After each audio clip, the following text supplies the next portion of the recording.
que havia ali, todos com mais de 1.000 lugares, né? Tinham mais de uma sessão diária, na grande companhia do Walter Pinto, que foi justamente onde a Zakia começou a sua carreira.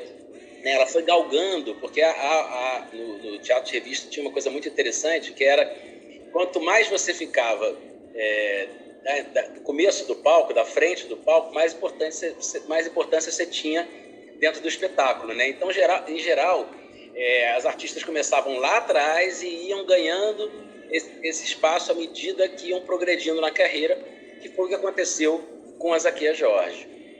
E a vedete? O que é essa figura da vedete? A vedete, basicamente, era a atriz do teatro de revista, né? Era uma forma um pouco jocosa, né? O teatro de revista, o teatro musicado, assim como a chanchada no cinema, eles eram vistos, né, como gêneros menores, como manifestações artísticas de menor importância. O que revela um certo preconceito com aquilo que é popular. E eu percebi, à medida que pesquisei a vida da Zakia, como ela esteve o tempo todo afirmativamente ligada a esses gêneros considerados menores. Ela fez teatro de revista, ela fez chanchada no cinema, né? Quando ela vai abrir um teatro, ela escolhe um lugar que é subalternizado, né?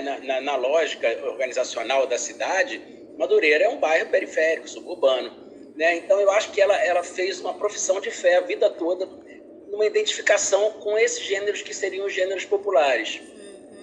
E quando ela funda um teatro, né, o Teatro Madureira, no subúrbio do Rio, ela faz porque ela já tinha essa clareza?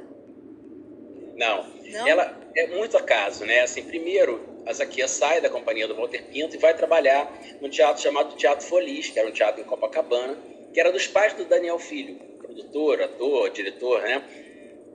Havia nesse momento um movimento da cidade, do centro, em relação à Zona Sul.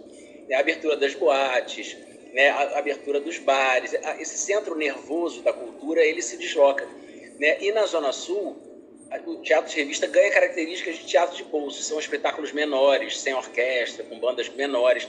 A Zakia trabalha nesse teatro e tem uma primeira experiência como empresária, arrendando um pequeno teatro que estava em Ipanema, chamado Teatro de Bolso. Perde muito dinheiro, é uma roubada total essa iniciativa dela.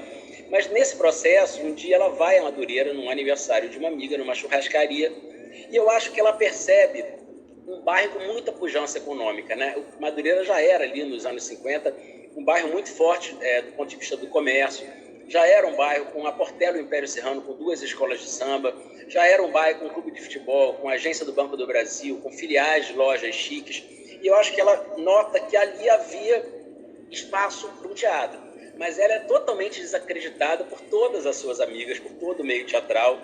Todos dizem basicamente a ela: você não vai conseguir se estabelecer, né? E ela, com muita dificuldade, na verdade, ela consegue, porque a reação inicial não é uma reação boa dos moradores. Incrível, hein? Dos próprios moradores. Exato, era um bairro muito conservador, né?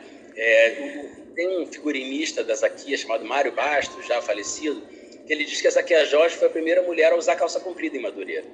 As mulheres não usavam calça comprida, as mulheres não usavam tamancos, as mulheres não andavam muito maquiadas. Então você imagina chegar um monte de vedete ali nos anos 50, desfilar pela rua, o morador olhava, o morador médio, e dizia: estão aqui ameaçando as nossas famílias.